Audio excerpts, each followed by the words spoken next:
Hi friends, ഇതാണ് നമ്മൾ കുറച്ച് താളി ഉണ്ടാക്കാൻ പോവാം.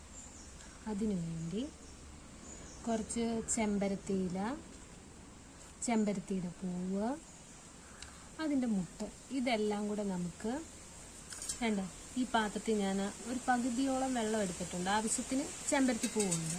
നമുക്കിത് ഇതിൻ്റെ അകത്തിട്ട് നല്ലോണം ഞെരടി ഞാൻ കാണിച്ചു തരാം. ഇതേണ്ട, നമ്മളിവിടെ പാത്രത്തിൽ ആവശ്യത്തിന് വെള്ളം എടുത്ത് വെച്ചിട്ടുണ്ട്. അതിൻ്റെ അകത്തോട്ട് നമ്മൾ എടുത്ത് വെച്ചിരിക്കുന്ന ചെമ്പരത്തി പൂവും അതിൻ്റെ ഇലയും കുറച്ച് മുട്ടും കൂടെ ഉണ്ടായിരുന്നു, അതെല്ലാം കൂടെ നമ്മൾ അതിൻ്റെ അകത്തോട്ട് ഇട്ട് കൊടുക്കുക. എന്നിട്ട് അത് നല്ല രീതിയിൽ നമ്മളത് നല്ലോണം തിരുമ്മി ഒരു കുഴമ്പ് പരുവത്തിലാവുന്നവിടം വരെ നല്ലോണം ഞെരടണം. അത് 2 കൈ ഉപയോഗിച്ച് നല്ലോണം ഞെരടണം, എന്നാലേ അതൊരു കുഴമ്പ് രൂപത്തിലാകത്തുള്ളൂ.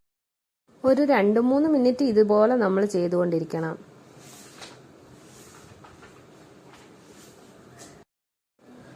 അങ്ങനെ നമ്മുടെ താളി ഏകദേശം റെഡിയായി കിട്ടിയിട്ടുണ്ട്. നമുക്കത് കാണുമ്പോൾ തന്നെ മനസ്സിലാവുന്നുണ്ടല്ലോ.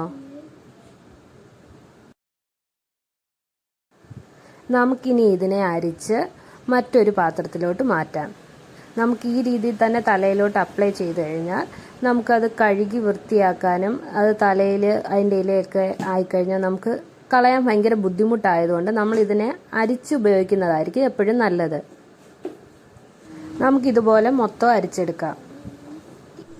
അങ്ങനെ നമ്മൾ ബാക്കിയെല്ലാം ഇതുപോലെ തന്നെ അരിച്ച് എടുത്തിട്ടുണ്ട്. ഞാനിതെൻ്റെ മോക്ക് വേണ്ടിയാണ് ചെയ്തത്. ഇഷ്ടപ്പെട്ടെങ്കിൽ എല്ലാവരും വീട്ടിലൊന്ന് ട്രൈ ചെയ്ത് നോക്കിക്കോ. കുട്ടികൾക്കൊക്കെ ആകുമ്പം തലയിൽ തേച്ച് കൊടുക്കാൻ നല്ലതായിരിക്കും. അപ്പോൾ ശരി, ബൈ.